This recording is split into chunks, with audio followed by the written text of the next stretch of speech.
سورہ بقرہ کی آیت نمبر 285 ہے۔ اللہ تعالیٰ فرماتے ہیں کہ ایمان والوں نے جواب دیا کہ ہم نے سنا اور ہم نے مان لیا۔ پہلی بات تو یہ کہ اللہ تعالیٰ نے ایسے ایمان والوں کی تعریف کی ہے جو یہ کہتے ہیں کہ ہم توجہ سے سنتے بھی ہیں اور اس کے بعد جو ہم نے سنا ہے ہم اس کو مانتے بھی ہیں۔ اس کی بہترین مثال تو صحابہ کرام ہے کہ انہوں نے جو بھی نبی علیہ السلام سے سنا انہوں نے اس کو قبول کر لیا۔ قرآن میں جو حکم آیا جو کہ پہلے ان کی زندگیوں میں نہیں تھا، ہجرتیں کہاں تھیں، جہاد کہاں تھا، لیکن جیسا جو حکم آیا، وراثت کے بارے میں آیا، شہادت کے بارے میں آیا، انہوں نے اس کو قبول کر لیا۔ آج کے مسلمان کی طرح وہ یہ نہیں کہتے کہ کہاں لکھا ہوا ہے، کس نے کہا ہے، اس میں کیا لاجک ہے۔ تو گویا کہ یہ بہت بڑی صفت ہے کہ جو سن لیا جاتا ہے پھر اس کو مان بھی لیا جاتا ہے۔ یہاں سے علماء کرام یہ نقطہ بیان کرتے ہیں کہ سنانے کا عمل بہت اہم ہے، کیونکہ یہاں پہ پہلے سننے کی بات کی گئی ہے تو ظاہری بات ہے انہیں کسی نے سنایا تھا تو تبھی تو انہوں نے سنا تھا اور اس کے بعد مانا تھا۔ تو اس کا مطلب ہے کہ جتنے بھی یہ مجالس ہوتے ہیں جن میں قرآن سنایا جاتا ہے، حدیث مبارکہ سنائی جاتی ہیں، وعظ و نصیحت کی مجالس ہوتی ہیں، ان کی بہت اہمیت ہوتی ہے۔ لہٰذا پہلا کام کیا ہے کہ ہمیں سنانا ہوگا اور قرآن کو سنانا ہوگا اور اس کو بہت خوبصورت انداز میں سنانا ہوگا اور بہت آسانی کے ساتھ سنانا ہوگا، اور اس پہ ہماری تحقیق ہونی چاہیے کہ سننے کا عمل کتنا مضبوط عمل ہے اور یہ انسان کے اوپر کس طریقے سے عمل کرتا ہے اور آج کی دنیا میں اس کی کیا اہمیت ہے۔ تو ہم یہ دیکھتے ہیں کہ مارکیٹ کی دنیا میں، کمرشل کی دنیا میں ہمیں کتنا سنایا جا رہا ہے۔ ایک ہی کمرشل ہمیں بار بار سنایا جاتا ہے، ایک ہی گانا بار بار سنا جاتا ہے، ایک ہی سین جو ہے وہ بار بار دکھایا جاتا ہے، ایک ایڈ جو ہے وہ بار بار چلایا جاتا ہے۔ اس کی کیا وجہ ہوتی ہے کہ جو چیز انسان بار بار سنتا ہے وہ اس کے لاشعور تک پہنچ جاتی ہے اور بے ساختہ انسان اس چیز کو قبول کر لیتا ہے۔ لیکن ہمارے معاشرے کا بہت بڑا مسئلہ یہ ہے کہ وہ یہ کہتے ہیں کہ سننا نہیں ہے، اگر سنیں گے تو پھر عمل کرنا پڑے گا۔ یہ کہاں سے ہمارے اندر بات آ گئی ہے کہ اگر ہم سنیں گے تو ہم مانیں گے نہیں؟ یہ بھی تو ہو سکتا ہے کہ ہم سنیں اور ہم بہت اچھا ماننے کے لیے تیار ہو جائیں۔ تو گویا کہ نیگیٹو سوچ ہمیشہ شیطان کی طرف سے آتی ہے، وہی کہتا ہے کہ نہ سنو، کیونکہ وہ بھی یہ بات جانتا ہے کہ اگر اس نے سن لیا تو کہیں نہ کہیں اس کی اندر کی فطرت جو ہے وہ بیدار ہو جائے گی اور یہ اس کو مان بھی لے گا۔ سنانے کا عمل بہت تاثیر رکھتا ہے۔ اس کی مثال کہ نبی علیہ السلام نے 13 سال کی مکہ زندگی میں صرف ان لوگوں کو اللہ کا قرآن سنایا ہے، اور کتنے صحابہ کرام ایسے ہیں کہ جب تک انہوں نے سنا نہیں تو انہوں نے قبول نہیں کیا، اور جیسے ہی انہوں نے سنا تو انہوں نے اسلام کو قبول کر لیا۔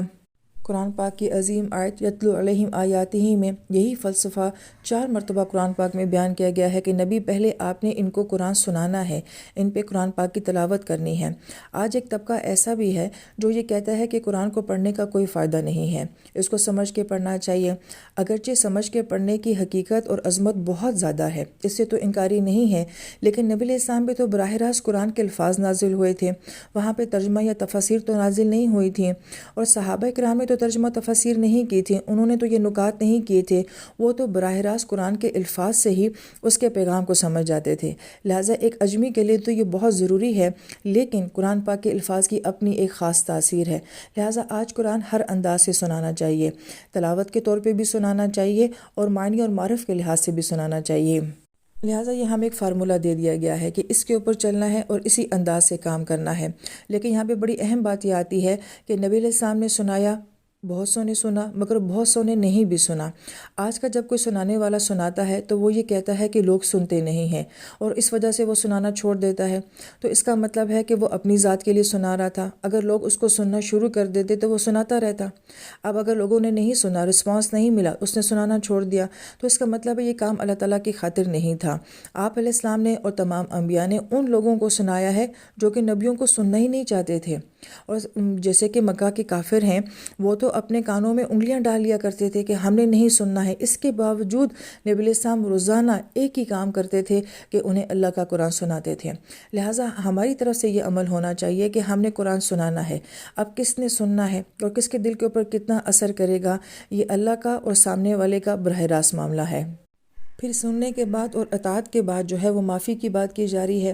تو معافی کا یہاں پہ کیوں ذکر کیا گیا؟ تو ایک خوبصورت بات یہ کی جاتی ہے کہ جو انسان سنتا ہے تو اگلا سٹیپ یہ آتا ہے کہ وہ مان بھی لیتا ہے، اور جب وہ مان لیتا ہے تو پھر اللہ تعالیٰ اس کو معافی کی بھی توفیق دے دیتے ہیں۔ تو گویا کہ سننے کا عمل اطاعت کی طرف لے جاتا ہے اور اطاعت کا عمل انسان کو معافی دلا دیتا ہے۔ پھر ان تین الفاظ کا ایک خوبصورت ربط یہ بھی بیان کیا جاتا ہے کہ جو انسان سنتا ہے اور اطاعت کرتا ہے پھر وہ معافی کیوں مانگتا ہے؟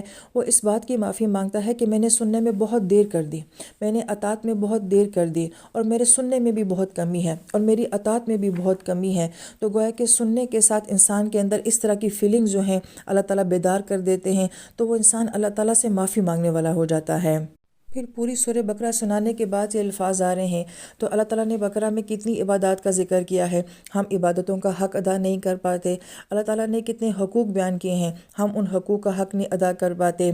اس لیے یہاں پہ وہ تاثر دیا جا رہا ہے کہ اللہ تعالیٰ ہمارے سننے میں، ہمارے عمل کرنے میں بہت ساری کمیاں ہیں، ہم وہ حق ادا نہیں کر پا رہے کہ جیسے کرنا چاہیے تھا، اس لیے ہم یہاں پہ معافی مانگ رہے ہیں۔ اور یہ سب کب ہو رہا ہے؟ جب سورہ بقرہ کی تکمیل ہو رہی ہے۔ اور اگر ایک انسان یہ کہتا ہے کہ میں نے پوری بقرہ کو سنا ہے اور میں نے اللہ تعالیٰ کے ہر حکم کو مانا ہے اور اطاعت کی ہے، تو پھر میں کیوں معافی مانگوں؟ تو اس کے لیے بھی یہی بات ہے کہ قرآن ہمیں بار بار جو تصور دیتا ہے کہ نیکی کرنے کے بعد بھی معافی مانگی جاتی ہے۔ اگر تم نے واقعی ہی وہ نیکی کی ہے، اللہ تعالیٰ کے حکم کو صحیح طریقے سے سنا ہے، تو اس کے بعد معافی مانگو کہ اللہ تعالیٰ ہماری یہ نیکی قبول کر لیں۔ پھر آیت مبارکہ میں وَإِلَيْكَ الْمَصِيرُ فرمایا گیا ہے۔ مصیر کا لفظ جو ہے وہ سارا یسیرو سے اس کا ایک معنی بیان کیا جاتا ہے کسی کام کی انتہا اور کسی کام کا انجام یا کسی کام کے آخر کی طرف لوٹنا۔ تو پہلی بات تو یہاں پہ ہمیں اس معنی سے یہ سمجھ آتی ہے کہ انسان کی انتہا اور انسان کی آخری منزل کیا ہے؟ تو وہ رب ہے۔ پھر اس کے ساتھ مسیر کا ایک دوسرا خوبصورت معنی یہ بیان کیا جاتا ہے کہ سارا بمعنی اصبح کے بھی آتا ہے، یعنی کہ کسی کام کا ہو جانا، کسی کام میں تبدیلی کا ہونا، ایک چیز سے کسی دوسری چیز میں ٹرانسفارم ہو جانا۔ جیسے کہ عربی میں کہا جاتا ہے اصبح مسلمن، کہ وہ مسلمان ہو گیا، یعنی کہ وہ پہلے نہیں تھا مگر اب وہ کیا ہو گیا؟ مسلمان ہو گیا۔ تو یہ معنی سارا کے اندر بھی ہوتا ہے۔ لہٰذا پھر الیک المصیر کا ایک معنی یہ بیان کیا جاتا ہے کہ جب تک انسان اپنی آخری منزل، اپنی انتہا یعنی اپنے اللہ تک پہنچتا، اس وقت تک انسان بہت ساری تبدیلیوں سے گزر چکا ہوگا۔ یعنی کہ انسان دنیا میں ظاہری لحاظ سے بھی، باطنی لحاظ سے بھی، روحانی لحاظ سے بھی جب انسان اپنی انتہا کو پہنچے گا تو اس میں بہت ساری تبدیلیاں ہو چکی ہوں گی۔ وہ ایسا نہیں ہوگا جیسا کہ اس دنیا میں ہے، جس کو قرآن میں یوں بھی بیان کیا جاتا ہے نشأۃ الاخری، کہ اللہ پاک انسان کو ایک نئی اٹھان دے کے اور بالکل ایک نئی جدت دے کے آخرت میں دوبارہ کھڑا کریں گے۔ اور اس کے ساتھ ساتھ ایک اور بہت خوبصورت معنی یہ بھی بیان کیا جاتا ہے، کیونکہ مسیر کا مطلب ہوتا ہے کسی چیز کی طرف لوٹنا، اور اس لوٹنے کے اندر بہت ساری تبدیلیاں ہوتی رہتی ہیں، وہ ظاہری بھی ہوتی ہیں اور باطنی بھی ہوتی ہیں۔ لہٰذا ہر آنے والے دن کے ساتھ انسان کے اندر بہت ساری تبدیلیاں ہو رہی ہوتی ہیں، وہ جسمانی بھی ہوتی ہیں، جذباتی بھی ہوتی ہیں، روحانی بھی ہوتی ہیں۔ تو گویا کہ انسان ہر دن کے ساتھ ترقی کر رہا ہوتا ہے، آگے بڑھ رہا ہوتا ہے، اور وہ پہلے سے بہتر ہو رہا ہوتا ہے۔ تو اس لفظ کے اندر جو ہمیں سوچ دی گئی ہے کہ ہر گزرتے دن کے ساتھ تمہارے ظاہر میں بھی اور تمہارے باطن میں بھی پہلے سے بہتری ہونی چاہیے، ترقی ہونی چاہیے، تمہیں آگے بڑھنا چاہیے۔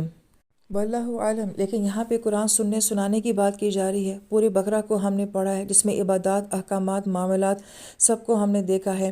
تو گویا کہ سوچ یہ ملتی ہے کہ قرآن پڑھنے کے ساتھ ساتھ، اس کو سمجھنے کے ساتھ ساتھ ہر دن ہمارا ایسا ہونا چاہیے کہ ہمارے اندر کوئی نہ کوئی تبدیلی آ رہی ہو، کسی بھی لحاظ سے، مگر وہ تبدیلی آنی ضرور ہونی چاہیے، اور گویا کہ ہم پہلے سے بہتری کی طرف جا رہے ہیں۔ تو یہاں پہ ہم سب اپنے آپ سے سوال کرتے ہیں کہ پوری سورہ بقرہ کو سننے کے بعد کیا میں اپنے اندر کوئی تبدیلی، کوئی بہتری محسوس کر رہی ہوں؟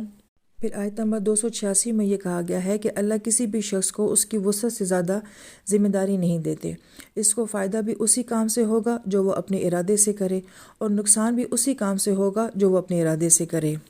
اس آیت مبارکہ میں جو وسع کا لفظ آیا ہے، یہ قرآن پاک میں 7 مرتبہ آیا ہے، اور اس لفظ کے اپنے اندر بہت زیادہ وسعت پائی جاتی ہے۔ پھر وسع کو نفسین کے ساتھ بیان کیا گیا ہے، اور نفسین کو بھی نکرہ کے انداز میں بیان کیا گیا ہے، جس سے ہمیں پہلی بات تو یہ سمجھ آتی ہے کہ ہر انسان کی وسعت ایک جیسی نہیں ہوتی۔ جیسے کہ پچھلی آیت مبارکہ میں الیک المصیر کہا گیا تھا کہ اللہ تعالیٰ کی طرف لوٹنے کا عمل جو ہوتا ہے، اس میں بہت ساری تبدیلیاں آتی ہیں۔ تو بعض لوگوں میں یہ تبدیلیاں بہت جلدی آ جاتی ہیں، اور بعض لوگوں میں یہ تبدیلیاں بہت آہستہ آہستہ سے آتی ہیں۔ لہذا جن لوگوں میں آہستہ سے آتی ہیں تو بعض اوقات وہ ڈپریشن کا شکار ہو جاتے ہیں، مایوسی کا شکار ہو جاتے ہیں کہ ہم کیوں نہیں ویسے تبدیل ہو پا رہے جیسے کہ باقی سارے ہو رہے ہیں۔ تو یہاں پہ بھی اس کا ایک طریقے سے جواب ملتا ہے کہ ہر انسان کے اندر تبدیلی کا پروسیس جو ہوتا ہے وہ ایک جیسا نہیں ہوتا، ہر انسان کی وسعت جو ہوتی ہے وہ مختلف ہوتی ہے۔